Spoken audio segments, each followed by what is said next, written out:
Bonjour à tous, j'espère que vous allez bien. Alors cette vidéo sort en retard et je m'en excuse. Si vous avez un peu suivi sur les réseaux sociaux, en fait ce qui s'est passé c'est que le jour où je devais faire mon tournage, il y a eu des travaux atroces et très bruyants toute la journée.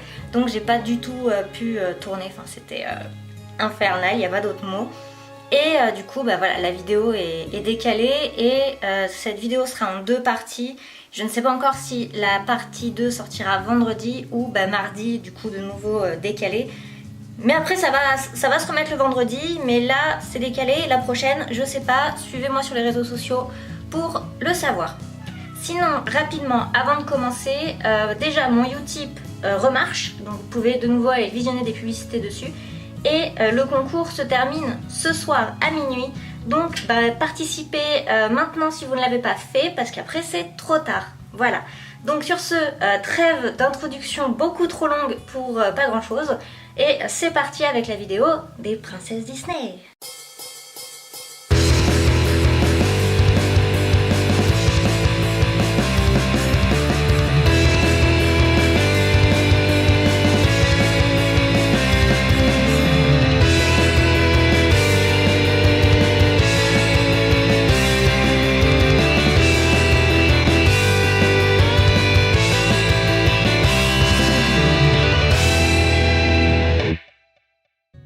Déjà, j'ai une petite question. Est-ce que vous dites Disney ou Disney? Parce qu'en fait, j'entends tout le temps les deux et j'ai jamais su lequel il fallait dire. Donc, moi, je vais dire Disney. Mais si c'est pas bon, n'hésitez pas à m'insulter en commentaire. Voilà, ça c'est dit. Et la question qu'on peut donc se poser en premier sur le sujet que j'ai décidé d'aborder, c'est qu'est-ce qu'une princesse Disney? Car oui, il existe une liste officielle de princesses Disney parce qu'elles ont un certain nombre de critères à respecter. Toutes les princesses, tous les personnages féminins plutôt, ne peuvent pas être des princesses Disney. Déjà, pour être une princesse Disney, il faut avoir un premier rôle majeur dans un premier film. C'est-à-dire, on oublie les spin-offs, on oublie les préquels, on oublie les suites et tout ça. Ce qui m'arrange largement parce que ça fait moins de films à étudier, donc moi ça me va. Et donc on va se concentrer uniquement sur le film 1 de chaque princesse. Donc c'est pas la peine de me dire en commentaire oui mais dans le 2 en fait il se passe ça. Je me concentre uniquement sur le 1 comme s'il n'y avait pas de suite et que l'histoire se terminait ici. Ensuite il faut être humaine. Ça peut paraître logique mais du coup Nala elle s'en va. Ensuite il faut être noble de naissance comme par exemple Blanche-Neige ou de mariage comme par exemple Belle dans La Belle et la Bête. Mais c'est là que c'est un petit peu flou. Mulan est une princesse Disney. Pourtant, elle n'est pas de sang noble à la base du tout. Hein, c'est une fille du peuple. Et à la fin, déjà, elle n'est pas mariée. Et en plus, son crush, si on peut dire, c'est un fils de général. Donc, c'est pas non plus du sang noble. Mais Mulan est quand même une princesse Disney. Et on a le même délire avec Pocahontas, qui n'est pas de sang noble, elle est fille de chef indien, ce qui n'est pas quand même tout à fait la même chose, que pas vraiment parler de royauté là-bas. Et à la fin, c'est pareil, elle tombe amoureuse d'un colon, donc qui n'est pas de sang noble, et de toute façon, il ne se marie pas non plus à la fin. Mais elle aussi, c'est une princesse Disney. Donc je pense qu'en fait, il faut prendre la liste telle qu'elle est et se dire d'accord, parce que sinon, c'est un peu compliqué. Du coup, on se retrouve quand même avec 12 princesses sur ma liste, ce qui signifie 12 films, donc on va attaquer tout de suite.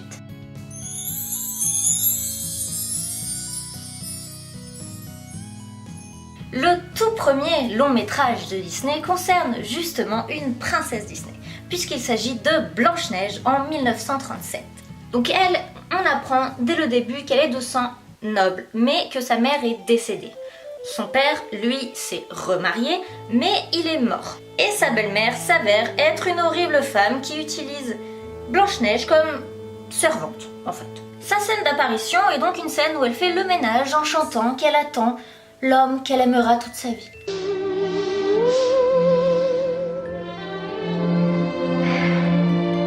Et à ce moment-là, comme par hasard, un prince dont je ne me souviens absolument pas le nom et dont de toute façon on s'en fout complètement de son nom, passe par là, entend la belle et douce voix de la jeune fille, traverse la muraille pour aller chanter avec elle une belle chanson d'amour. Le coup de foudre est immédiat et ils tombent follement amoureux l'un de l'autre, et j'ai calculé, ils passent donc 1 minute 30 ensemble, avant de tomber follement amoureux.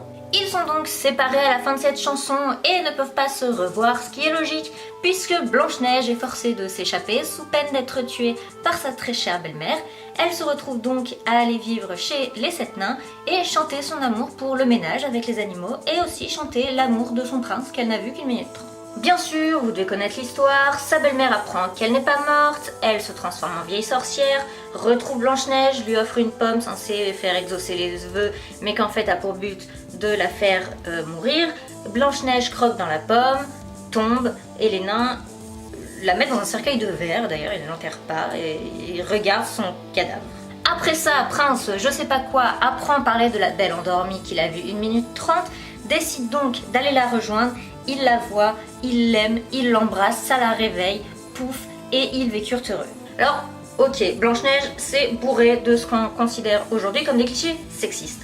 Mais il faut rappeler qu'on est en 1937, donc c'était moins cliché sexiste à l'époque quand même. Je rappelle qu'à cette époque, les femmes n'avaient pas trop commencé à s'émanciper. Alors, voir une jeune fille tenir une maison, s'occuper d'une famille, hein, on peut dire que les 7 nains c'est un peu ses enfants, et même en un sens le glorifier puisqu'on montre d'elle une fille très jolie, très bien habillée, propre sur elle, qui fait ça de manière joyeuse, etc. Ben en fait au final pour l'époque c'est plutôt quelque chose de positif. Bon par contre niveau amour, ce qui est plutôt le sujet de la vidéo, Blanche-Neige est extrêmement naïve et tombe amoureuse très facilement. Mais vous ne le saviez peut-être pas, Blanche-Neige n'a que 14 ans. Ce qui explique sa taille fine et son manque du coup de poitrine, hein, puisque c'est une enfant.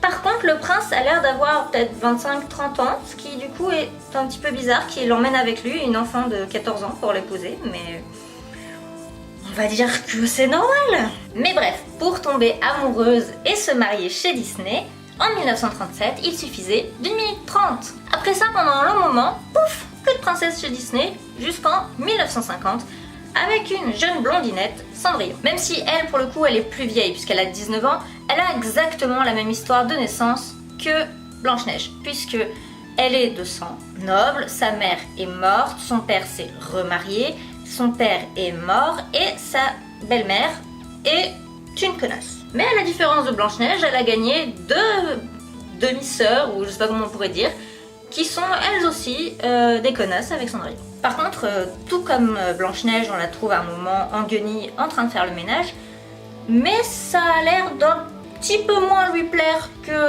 sa prédécessrice. Hein. Là, clairement, elle aime moins. Oh, Lucifer! Quelle méchante bête tu fais! Un jour, je serai obligée de te donner une leçon. Le film, en tout cas, commence par nous présenter en chanson tout ce qu'on doit savoir sur le personnage de Cendrillon. Elle est belle.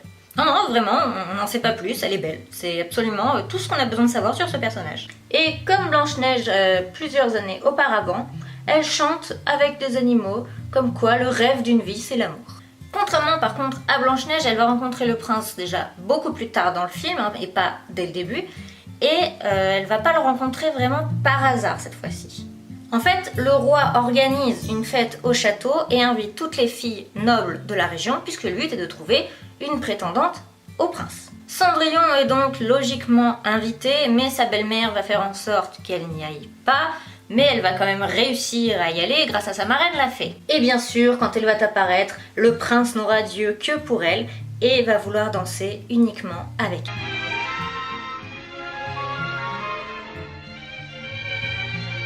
Après une danse d'environ 3 minutes à peu près sur une chanson d'amour, on a doublé le temps de Blanche-Neige, hein, on est passé de 1 minute 30 à 3 minutes, attention. Ils sont fous amoureux l'un de l'autre, mais Cendrillon doit s'enfuir puisqu'elle n'a l'autorisation que jusqu'à minuit et elle perd sa chaussure en s'enfuyant dans les escaliers après une tentative de baiser ratée. Le prince, donc fou amoureux d'elle, parce que attendez, une valse de 3 minutes, ça rend dingue toutes les filles et tous les garçons, c'est bien connu. Donc après ces 3 minutes de valse, il va décider de faire essayer la chaussure de Cendrillon à toutes les filles qui ont pu être présentes au bal. Et comme par chance, Cendrillon possède une pointure unique sur la planète, il va donc la retrouver. Et bien sûr, il la retrouve et pouf, mariage. On a donc en un sens doublé le temps, hein, passé ensemble avant de tomber amoureux. Mais on reste quand même sur des mariages qui se font rapidement. Mais on a doublé le temps. Alors, est-ce qu'on va vers une progression? 9 ans plus tard, en 1959, débarque une autre blondinette, Aurore. Elle aussi est de sang noble à la base et elle est même promise dès sa naissance à un prince. Tout comme Cendrillon, elle est décrite tout au long du film sur absolument tout ce qu'on doit savoir de son personnage, de sa personnalité, c'est-à-dire jolie, beauté, belle voix, grâce, ravissante. Oui, on part encore sur un personnage à très forte personnalité. Sauf que Aurore est maudite à sa naissance, c'est-à-dire qu'à l'âge de 16 ans, elle va se piquer le doigt et donc elle va tomber dans un profond sommeil que seul un baiser d'amour peut réveiller, blablabla, truc habituel. Elle est donc amenée dans la forêt vivre avec ses marraines, les fées, qui cachent le fait d'être des fées, de façon à ce que Aurore grandisse sans savoir qu'elle est de sang noble, sans savoir que c'est une princesse, et donc en espérant la protéger de la malédiction et ne la ramener chez ses parents qu'après la deadline passée. Bien sûr, la jeune et jolie Aurore, du haut de ses 16 ans, puisque c'est le jour de son anniversaire, si je dis pas de bêtises, aime chanter avec les animaux de la forêt, comme quoi elle a vu son amour au milieu d'un rêve.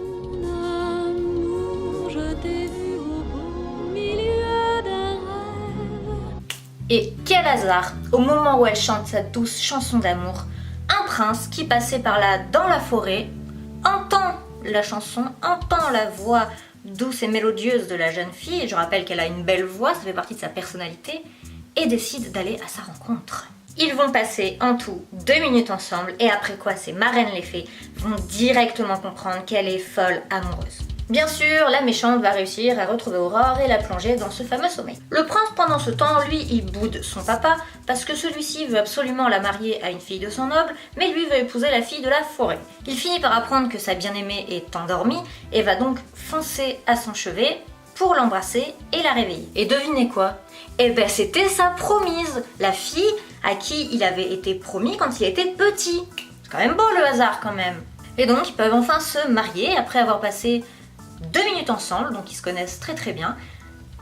C'est moins bien que Cendrillon au final, puisqu'ils avaient passé 3 minutes ensemble, mais c'est toujours mieux que Blanche-Neige, puisque c'était 1 minute 30. Oui, j'ai calculé le temps que les couples ont passé ensemble. Je m'ennuie beaucoup en ce moment. Donc en fait, on ne va pas trop vers une progression.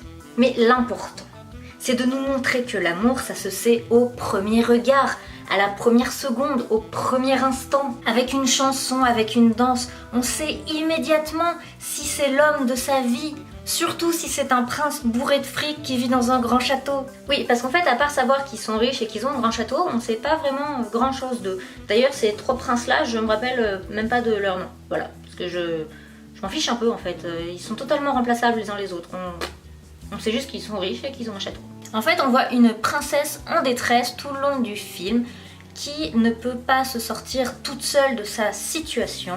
Et d'un coup, un beau prince charmant sur son cheval va venir les secourir et les sortir de cette situation où elles étaient passives en leur offrant de nouveau une situation de noblesse, de richesse, d'amour, etc. Bon après, soyons quand même un petit peu cléments, on était avant les années 60.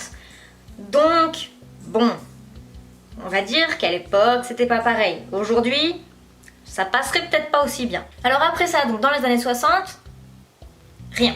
Dans les années 70 alors? Non, rien non plus. Dans les années 80, 1989.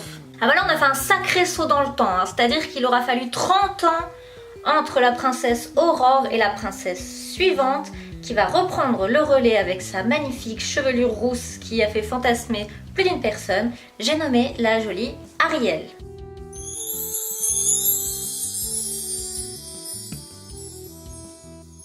Mais pourquoi 30 ans sans princesse? Parce que 30 ans c'est quand même assez énorme. Alors on va voir rapidement ce qui s'est passé pour expliquer ce saut dans le temps. En 30 ans, ce qu'on appelait l'American Way of Life, magnifique accent, s'est complètement cassé la gueule. Le rêve américain représenté par Hollywood, s'est montré être un petit peu un fake et du coup l'industrie hollywoodienne a été extrêmement remise en question durant cette époque. Il faut dire qu'il y a eu une suite d'événements dans les années 60-70 qui n'a pas été super et qui les a pas aidés. Je les ai notés pour pas en oublier.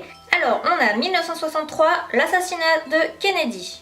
l'entrée en guerre du Vietnam, le choc pétrolier de 71 à 74, et le président suivant, Jimmy Carter, élu de 77 à 80, a empiré la situation puisque les Américains considèrent que la chute du rêve américain, c'est sa faute. Les œuvres donc de cette époque sont beaucoup plus violentes et montrent un rejet justement de la culture américaine.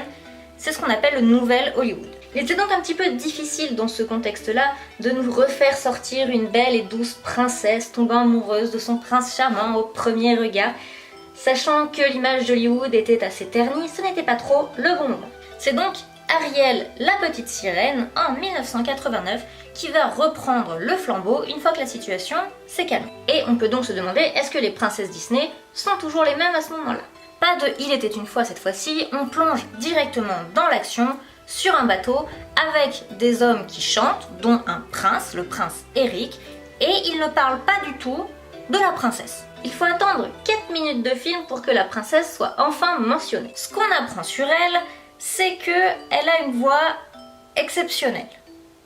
Ouais, là encore, on en apprend tout de suite beaucoup sur sa personnalité. Mais Sébastien, le crade chef d'orchestre, ce qui est parfaitement logique, nous dit qu'elle ne vient jamais aux répétitions. La jeune princesse serait-elle moins douce et docile que celle d'avant? Eh bien, il semble que oui, puisque lors du spectacle musical, elle n'est pas présente. On la découvre après 5 minutes 20 de film, en train de partir à la découverte d'un bateau, malgré le danger. On a donc une princesse plutôt courageuse et rebelle. Car oui, son père a beau lui répéter qu'elle ne doit pas s'approcher de la surface, elle ne se gêne pas pour lui répéter elle-même qu'elle n'est plus une petite fille et lui désobéir délibérément. On a donc déjà un gros changement de personnalité quand même. Qu'en est-il du plus important chez les Disney? L'amour. C'est au bout de 19 minutes de film que Ariel va apercevoir le beau prince Eric. Elle l'observe discrètement et on sent bien qu'elle est en train de tomber sous son charme, mais une tempête arrive, le bateau se retrouve à couler, le prince tombe dans l'eau et est à deux doigts de se noyer. C'est donc Ariel qui va le repêcher et l'amener sur la rive. Elle va rester avec lui en lui chantant une jolie chanson, le temps qu'il reprenne conscience et donc elle s'assure qu'il soit toujours en vie. Bien sûr, quand il se réveille, elle prend la fuite, ça reste une sirène et ce serait un peu chelou pour un humain de tête à tête avec une sirène, donc elle s'échappe. Mais la princesse est déjà amoureuse et c'est réciproque.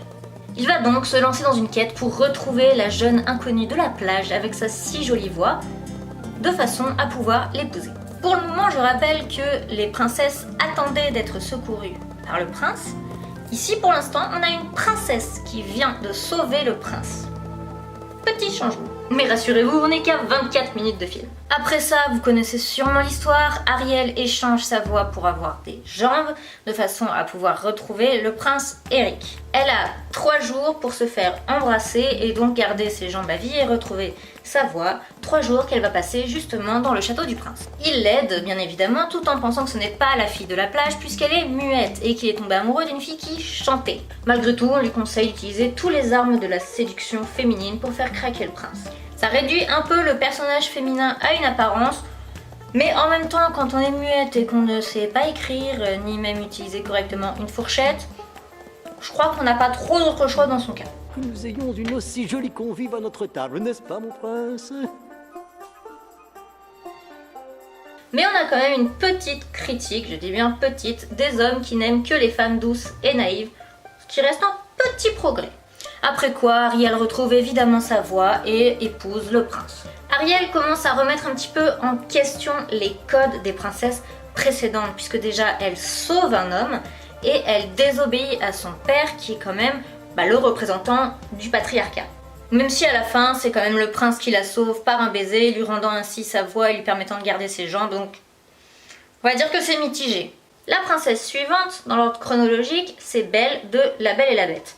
Mais celle-ci, je vais la garder pour la vidéo numéro 2, donc on va passer à celle qui est encore juste après, Pocahontas. Sorti en 1995, le film est censé se passer en 1607. L'introduction nous présente des colons partant pour le Nouveau Monde, c'est-à-dire l'Amérique. Et dans l'équipage, on va nous présenter le beau et charmant John Smith, tellement courageux qu'il va même jusqu'à aller sauver un jeune de la noyade. Pocahontas, âgée de 18 ans, est présentée d'abord par son père, un chef indien, qui dit qu'elle a le plus beau des sourires et qu'elle va partout où le vent l'emporte. Déjà, ça montre une certaine proximité avec la nature, comme quasiment toutes les princesses précédentes, mais ça montre aussi que Pocahontas est un esprit libre. Mais elle apprend qu'elle est promise par son père à un autre Indien qui est certes un Indien très valeureux, très vaillant, très fort, mais ça va du coup à l'opposé de son envie d'être une femme libre. C'est là la fameuse chanson Au-delà de la rivière, où on en apprend un peu plus sur la jeune femme. On apprend notamment qu'elle se compare à l'eau, qui va là où elle veut, etc. Mais c'est là que le bas blesse et qu'elle va se mettre à parler d'amour en disant que, évidemment, l'homme qu'elle aime va finir par arriver. Pocahontas va finir par apercevoir un jour John Smith, le suivre en cachette, le rencontrer et tomber amoureuse en 10 minutes. Ouais, on retombe dans nos super clichés. Son père a beau lui dire que les hommes blancs sont dangereux et qu'il ne faut pas les approcher, Pocahontas va quand même retrouver John Smith dans la forêt. Et on va avoir le fameux baiser, qui cette fois-ci n'est pas vraiment un baiser délivrant, si ce n'est qu'à la limite il délivre un Indien des vivants, mais ça ne compte pas vraiment. John Smith va bien sûr être accusé du meurtre de l'Indien et condamné à mort à son tour. Ce qui va d'ailleurs mettre le papa de Pocahontas très en colère car elle lui a désobéi. Au moment de la mise à mort de John Smith, Pocahontas va s'interposer, sauvant ainsi la vie de John Smith. Non! Lui, à aucun moment, il ne l'a sauvée ou délivrée de quoi que ce soit. C'est même le contraire puisque c'est elle qui lui sauve la vie. Et là, on a sûrement la fin qui a déçu le plus de gens puisque John Smith repart en Angleterre et Pocahontas reste en Amérique. Pas de mariage, rien, juste des adieux. Mais là encore, dans ce film, on a une princesse qui sauve la vie du prince, comme Ariel a sauvé Eric de la noyade. Contrairement à la toute première génération, les princesses suivantes ont un petit côté un petit peu plus rebelle. Essentiellement en se rebellant contre leur père, qui représente évidemment l'autorité masculine et le patriarcat. Puis elles vont retourner un petit peu la situation de la princesse en détresse qui doit se faire sauver par le prince, puisque Ariel comme Pocahontas sauvent leur prince d'une mort certaine. On est quand même encore assez loin d'une émancipation totale, puisque même si elles commencent à échapper un petit peu à la domination paternelle, leur destin reste quand même lié à un homme. Mais en ce début des années 90, on a quand même un gros changement par rapport aux princesses d'avant. Qu'en est-il donc après, à partir des années 90 jusqu'aux années 2010? Puisqu'il n'y a pas encore de princesse en 2020, vu qu'on est tout juste en 2020. Donc qu'en est-il à partir de ce moment-là? C'est ce qu'on verra dans la prochaine vidéo. Nous allons parler des princesses plus récentes, vraiment jusqu'à la toute dernière, pour voir un petit peu l'évolution de cette relation amoureuse présentée dans les Disney et de cette relation entre la princesse et les hommes. J'espère que cette vidéo vous aura plu, même si je pense qu'elle va être un petit peu longue et j'en suis désolée, mais c'est vrai qu'il y a beaucoup de films à analyser. Je m'excuse aussi de vous avoir fait attendre autant pour sortir cette vidéo, puisque je pense que j'ai dû l'annoncer il y a peut-être 1 ou 2 ans, donc j'ai mis beaucoup de temps. Mais en tout cas, voilà, n'hésitez pas à mettre un pouce bleu, commenter, partager, vous abonner si ce n'est pas déjà fait, activer la petite cloche si vous voulez recevoir quand va sortir la prochaine vidéo. N'hésitez pas à participer au concours tant qu'il est encore temps, c'est-à-dire jusqu'à minuit ce soir. Vous pouvez me soutenir sur Utip, etc. En attendant, je vous fais de très gros bisous. Je vous souhaite du coup une bonne semaine puisque je suis en décalage et je vous tiens au courant sur les réseaux sociaux de quand sortira la partie 2, si ce sera vendredi ou malheureusement mardi. Voilà, je vous fais des bisous et à très bientôt.